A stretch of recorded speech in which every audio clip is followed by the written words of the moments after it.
it seems the Saiyan's going to end the fight with Granola, but it doesn't seem like it's going to be Vegeta or Goku. How's it going, everybody? Stop Vegeta saying, what is good to all my Super Saiyan homies? Here to bring you all sorts of Dragon Ball content. Today, we're going to be looking at the spoiler full summary for Chapter 76, the manga of Dragon Ball Super. So once again, these are spoilers. If you don't want to be spoiled, tune off now. This is courtesy of DBS Chronicle and Mugiwara23. We're just going to try and read through it, not going to do too much dissecting, talk about it a little bit at the end. Yeah, so let's hop right into it. We've got the first pages are the ones that we've seen in the previews. Granola is constantly attacking Vegeta until he falls out of the Ultra Ego form.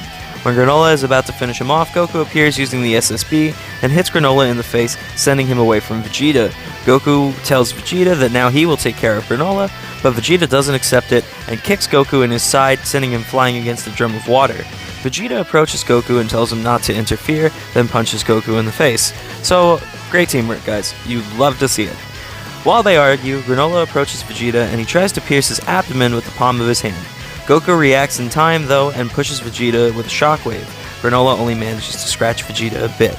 Vegeta crashes into a house and seems unconscious. Goku and Granola keep fighting. Granola moves quickly and to Goku's back. Goku notices it in time and strengthens his neck. So it's essentially like when you strengthen your abdomen and you take a punch, when you clench your stomach muscles. There's also ki in Dragon Ball, so I'm sure he's using that to reinforce things. So makes sense. Granola hits Goku on the neck. Goku returns into his normal form and falls unconscious to the ground, which is full of water. Okay. Granola leaves thinking that he's defeated Goku, but Goku is just pretending and throws a key ball at Granola's back. Alright, so Goku's not taking a million L's. That's great.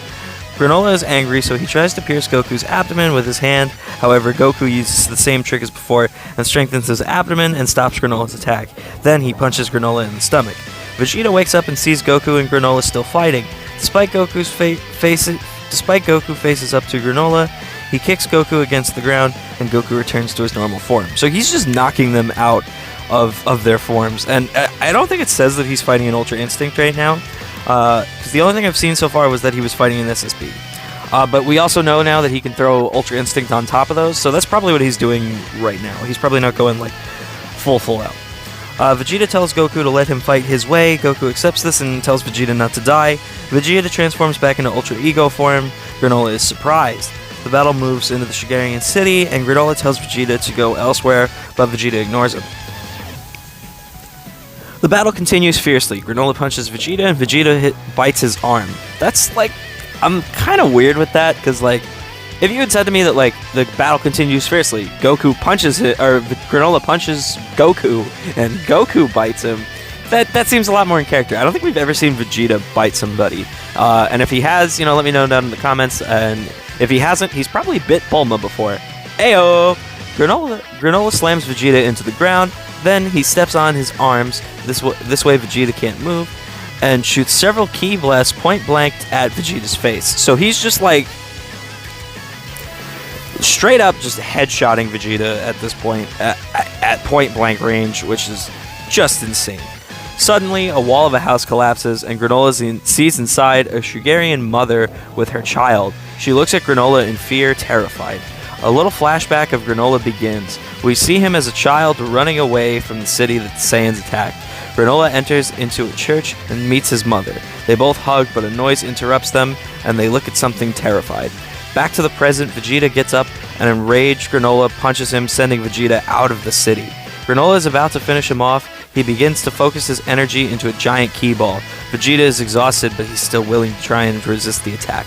Goku runs up to them, but is also exhausted. Suddenly, a spaceship appears at full speed next to Goku. Inside is the Namekian Manito, and the ship is piloted by Granola's robot Oatmeal. Goku tries to stop Granola, but he can't. Manito opens the spaceship and calls to Granola. He's surprised to see Manito. Goku attacks Granola and stops his attack. The ship lands and Manito gets out. Manito says, 40 years ago, the one who saved us was a Saiyan called Bardock. So the two things I want to talk about briefly, one I will talk about a bit more in depth in my transformation video that'll be coming out at the next weekend. The other one I'm going to talk about in the review when the actual chapter comes out, because I want to get the full details before I like really get emotional about this, but I have to say,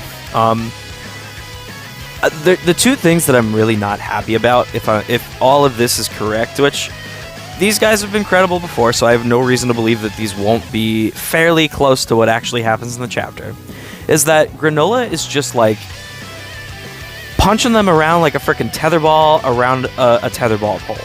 And he's just hitting them, they're coming back around, and he's hitting them again. They're coming at him at full speed, he hits them back.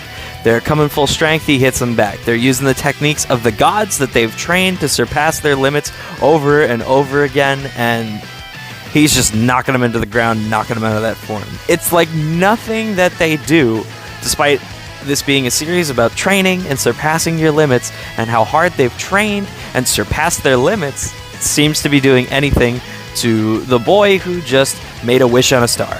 And so for me, I'm just not necessarily a fan of that. That's the first thing. And the second thing is, as much as I love Bardock as a character, I don't think that Bardock's daddy, or Goku's daddy, saving the villain 40 years ago is a solid way of resolving a conflict. This seems very much like a cop-out to me. This very much feels like he made Granola too strong.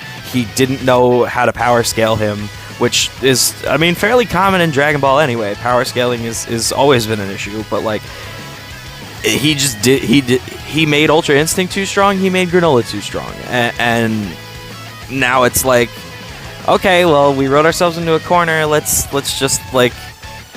use a fan-loved character to save the day somehow.